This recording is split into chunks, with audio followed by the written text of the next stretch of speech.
Hello friends नमस्कार केमती अच्छे आपण मैंने मु सस्मिता मु स्वागत कर मोर YouTube channel Sasmita school life को।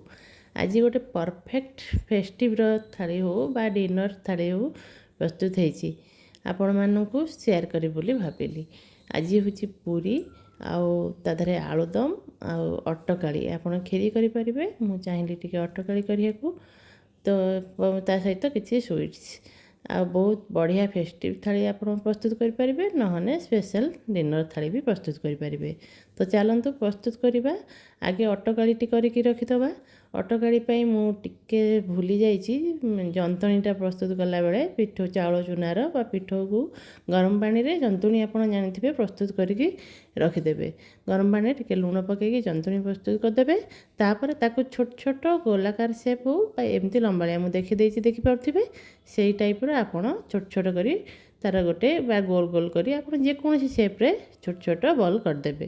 तापर मुझे पानी बसई देती पानी की फुटिला अल्प टिके पानी बसैबे टिके लुण पकईकि पानी फुटिला कहीं आमर क्षीर बा मिल्क पाउडर आप जहाँ चाहिए देपारे से पानी दरकार मुताबक दे तादे लुण टिके पकई पानी फुटा को छाड़देवे। पानी फुटिले पूरा पानी भल भाव में फुटिला सी आम जो गईठा बा अटकाड़ी जो सेप आम प्रस्तुत करथिबा आपण सेटा को पकईदेवे। पकईला ताको आउ हाथ मारे ताको पकईदेवे ताको छाड़देवे पूरा फुटिला पानी देखिपे केमती फुटुची पूरा पूरा भलसे एमती फुटीगले पानी भल्रे पूरा टकमक हो फुटीगला आपड़े मिल्क पाउडर दे पारे बा क्षीर मुझे क्षीर देती ओमफेटर गोटे पैकेट क्षीर हाफ लिटर आपड़ देदेवे। आप जो परिमाण करेंगे से अनुसार क्षीर देदेवे। क्षीर देदेवे क्षीर तापर चीनी देदेवे किसी ताधरे चीनी माने गुड़ देले से लुकटा एत बाग आसबनी आप गुड़ पाउडर दे पारे किंतु चीनी देवे। चीनी दे सारापर चीनी तापर नड़िया कोरा आउ कि माने ड्राई फ्रुट्स ताको अलैच तेजपत्र सब छेचिकी रखी ताधरे नड़िया कोरा और ड्राई फ्रुट्स पकईदेवे। आप जहाँ चाहिए स्किप करेंगे ड्राई फ्रुट्स यहाँ तो पूरा आम देसी आगुरी खाली नड़िया कोरा परिक हुए तेजपत्र किसी आप जहाँ चाहिए ऐड करेंगे टेस्ट पाई। आ ड्राई फ्रुट्स देती नड़िया कोरा आ मिल्क मेड टिके अल्प टिके मिल्क मेड दे देती सब मान जिनस आप जहाँ चाहिए घरे थी दे पारे बा स्किप करेंगे। किंतु आमर अटकाड़ीटा तो मेन जंतुणी प्रस्तुत है क्षीर नड़िया कोरा आमर अलैच गुंड टे देदेले भी बढ़िया लगे सेटा आम टिके आउ टिके ताकू आड कर ड्राई फ्रुट्स बा मिल्क मेड से आपण चॉइस आप चाहिए देपारे ना स्किप करेंगे। किंतु आमर प्रस्तुत आगुरी बो मैंने कि माँ मैंने जो प्रस्तुत करती आमर नड़िया कोरा आ तेजपत्र किसी अलैच गुंड क्षीर प्रस्तुत हुए आमर यहाँ बौल अमावास्या स्पेशल हुए आपण आड़े हुए कि ना कमेंट निहाती जनइबे। तो इच्छा है मोर मो झीर यहाँ बहुत पसंद से मझे मझे कहे करने को मुझे देखिपे पूरा प्रस्तुत हो गला। आपड़ यही बहलिया रखिपारे टिके पतला रखिए कहीं रही से टिके बहलिया हो जाए देखिपे मुझे केमती रखी मो टिके मैंने बहलिया अधिका होगला आपड़ यहीपरी रखिए थे करके खाइबे तापरदिन सकाळु आहरी बहुत टेस्ट लगे तो बढ़िया टेस्ट लगे यहाँ खाया तापर सब पूरा कंप्लीट हो सारापर अल्प टिके गुआ घी तापर बुलेकी आपड़ रखिदेवे तार बास्ना बा फ्लेवर पाई टेस्ट भी बढ़िया लगे देखिपे यही टाइप्र होगला आप प्रस्तुत होगला बर्तमान अटकाड़ी।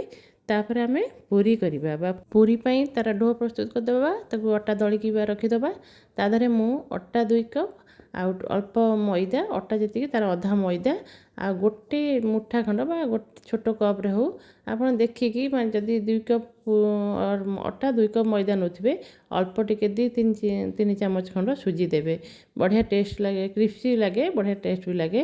आपर टिके लुण देदबा आप चाहिए खाली अटार भी करेंगे बा खाली मैदार तो करें कि अटा मैदा टे मिसई कले भल लगे तादर कि कस्तूरी मेथी आ जुआणी टिके मुझे गैस भी हेनी फ्लेवरटा भी भल आसो तो जुआणी टिके मु दलिकी देती तादर कि तेल आड करके आम ताकू भल भाव में घसीदबा पूरा ताकू मसाज भल देदेले आम खास्ता हो भल भाव में आप परिमाण टी जानीपे अटा मैदा सुजी अल्प टिके आ मेथी पत्र चीनी टिके देवे अल्प गोटे चामच खंड चीनी लुण आ तेल टिके देकी ताको भल भाव में घसीदबा मसाज करदबा तापर आम जी दरकार मुताबक पानी देकी ताकू दलिकी आम ताकू घोड़ेकी रखीदबा टिके माने टाण दलिबे तेल देकी तापर घोड़ेकी रखीदेवे से सफ्ट आपे हो तो आप यदि अधिका सफ्ट करदेवे ତ ଘୋଡ଼େଇକି ରଖିଲା ପରେ ସେ ଆହୁରି ଅଧିକା ହେଇଯିବ, ତ ତେଲ ଅଧିକା ଟାଣିବ। ତ ଟିକେ ଟାଣ ଦଳିକି ଘୋଡ଼େଇକି ଆପଣ ରଖିଦେବେ ତେଲ ଦେଇକି।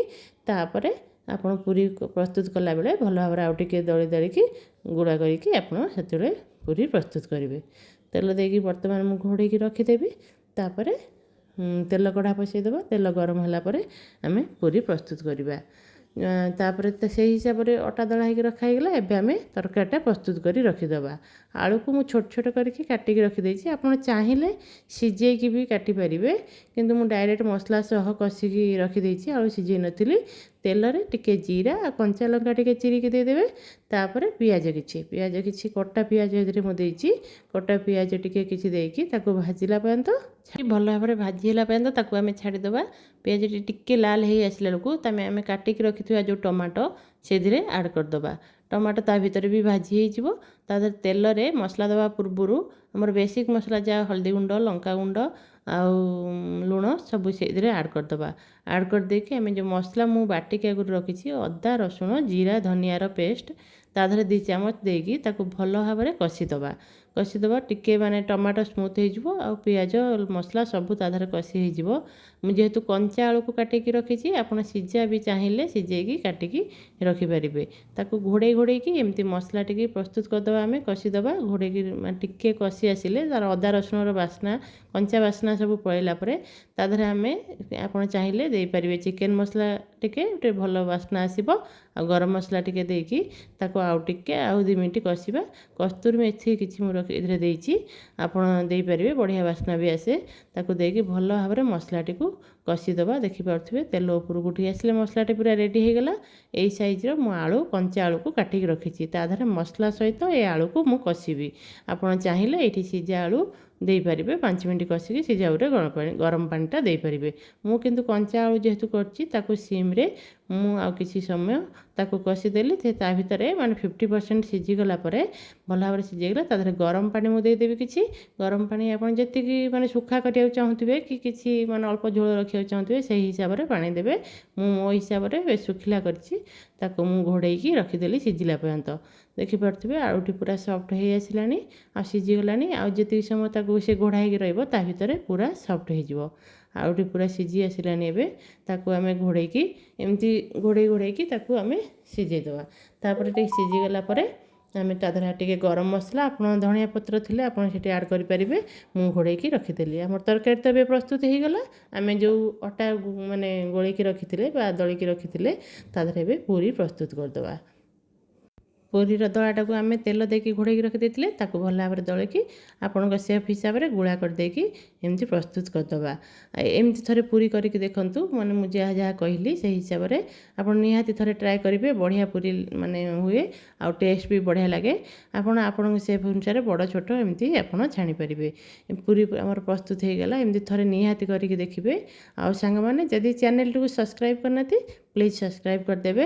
ଆଉ ଲାଇକ୍, କମେଣ୍ଟ, ସେୟାର କରିବାକୁ ଜମା ଭୁଲିବେନି। ଆପଣ କେମିତି କ'ଣ ରେସିପି ଦେଖିବାକୁ ଚାହୁଁଛନ୍ତି, କମେଣ୍ଟ ମାଧ୍ୟମରେ ନିହାତି ଜଣାଇବେ। ଆଉ ଇନଷ୍ଟା, ଫେସବୁକ୍ରେ ଦେଖୁଥିଲେ ଫଲୋ ତ ନିହାତି କରିଦେବେ। ଆଉ ମୋର ରୋଷେଇ ଆପଣଙ୍କୁ କେମିତି ଲାଗୁଛି, ଆଉ ମୁଁ ନୂଆ ଏବେ କରୁଛି, ଆଉ ମୁଁ କେମିତି କ'ଣ କରିପାରିବି, ଆପଣ ମତାମତ ବି ମୋତେ ଦେଇପାରିବେ। ତ ଆପଣ ଦେଖିପାରୁଥିବେ ପୁରୀ ପୁରା ପ୍ରସ୍ତୁତ ହେଇଗଲା।